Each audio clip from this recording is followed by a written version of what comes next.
All right, back to it now. Look, Donald Trump made a series of promises about taxes. First of all, he wants to keep the Trump tax cuts in place, which most economists seem to think is the right thing to do. Then no tax on tips, no tax on overtime, no tax on Social Security. Possible, not possible, I don't know, is something you say on the campaign trail that you can or cannot do. I don't know. The Fed expected to lower interest rates again today. That's good news, I think. But I'm going to bring in an expert to explain to me. Nick Hopwood joining me, founder and president of Peak Wealth Management. Leads a team of certified financial planners, manages over $350 million for the clients. Nick, good to see you again, as always. Post-election now, I've actually had a chance to sleep, so I'm coherent today, different than it's been for a couple of days. Anyhow, all right, so let's start with the Fed cutting rates again. What's the rate right now? What does it mean for people that have credit card debt, an adjustable rate mortgage, that sort of thing? Good news, right? Well, they should cut 25 basis points today, or 0.25%, as you mentioned. Basically, money markets right now are about 4.7%. So in the next week or so, you could expect those to drop down to about 4.45% if they do cut as expected. But Steve, the credit card rates, the mortgage rates, I wouldn't expect much action based on today's cut alone, because those rates are based on longer dated bonds, which the Fed cannot control. Right, but when it comes to an adjustable rate mortgage, they adjust once a year. We're headed toward January. We've had some cuts already, so people that have adjustable rate mortgages, which I don't recommend, by the way, try to lock in the best rate possible and hold it. But those rates will be coming down, and they adjust usually once a year after the first of the year. That's good news for mortgage holders, right? Yeah, but I'll be honest, I don't know anyone who has an adjustable rate mortgage anymore. I don't think any of my clients have any of those. But yes, in theory, one of them does. There you go.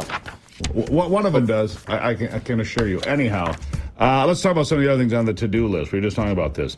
If you're looking at ideas that you think would stimulate the economy, and you had a chance to sit with Donald Trump, you said, Mr. President, here's what I think would be a good idea. Here's another good idea. What would be on your to-do list for Donald Trump? Thank you for asking. This is just such a great opportunity here for the next few years. We know that tax receipts have been up over the last several years, but spending has been up even more. So you mentioned the no tax on tips, no tax on Social Security and overtime. You know, maybe those things could get done. However, we have to cut spending. We just have to. And I don't have a fantasy that we can get to a balanced budget anytime soon, but we have to reduce the deficits from 2 trillion run rates down to, say, 500 billion run rate, like it was under Bush and Obama. You know, I would be happy with that if we could get that done in the next couple of years. And what we have to do is extend those 2017 Trump tax cuts, because they're set to expire in 1 year. Extend the opportunity zones. And if we can do things like that for the budget, I think that, you know, our footing will be on a much solid foundation going forward. You know, one of my pet peeve taxes, and it goes back to when my father died in 2005, and the government came in, the federal government took 47% of what my father had earned over the course of his lifetime. Not a wealthy man, not a poor man, somewhere, you know, he had done reasonable for himself, and the government comes in and gobbles up half of it.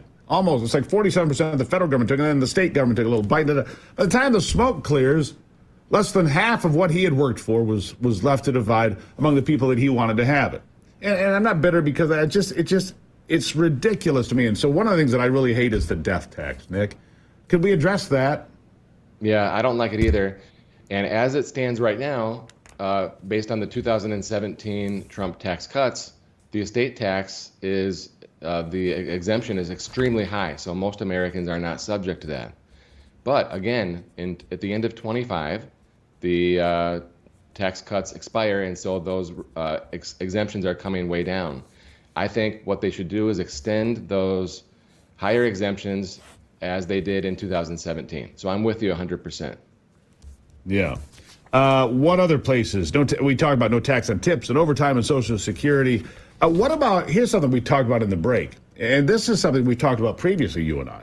There's $1 trillion that was earmarked or was COVID money that was supposed to be spent that hasn't been spent. And you know how these government agencies work. They hustle, they hurry. Oh, we got to spend all the money, because if we don't, it's going to be taken away from us. Well, you know what?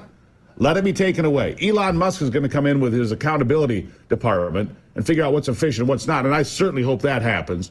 Where's our money being spent in government? I think it'd be brilliant. This is a great place for AI to say, no. You don't get to waste that money that way. But what happens to that $1 trillion? What should happen to it? Well, right now, everyone knows there's no reason to spend any money on COVID. It's over. Forget about it. But that money is still earmarked. So they've been finding other ways to spend it. My idea would be to just cancel it, put it back remove it from the budget, I should say, like it never happened. It doesn't need to be spent. Just because it was approved in 2020 does not mean it needs to be spent. And yes, get Elon in there and cut some fat.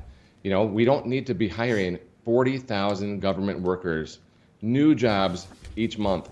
Steve, last month, the total jobs gained for the month were 12,000 for the U.S. And correct. 40,000 of those were government jobs. So what you're saying is without government jobs, we would have lost 28,000 jobs. Correct. It's unbelievable. It truly is unbelievable. So let's cut the fat. And I do think that, I think that AI is something that makes me both optimistic and concerned at the same time.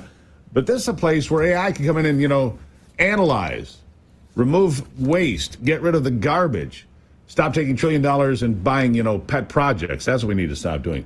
You can find Nick Hopwood at peakwm.com, peakwm.com. If you're watching on the stream today on Twitter or anywhere else on Real America's Voice, you take that QR code, click it, you can get in touch with Nick and his professional team.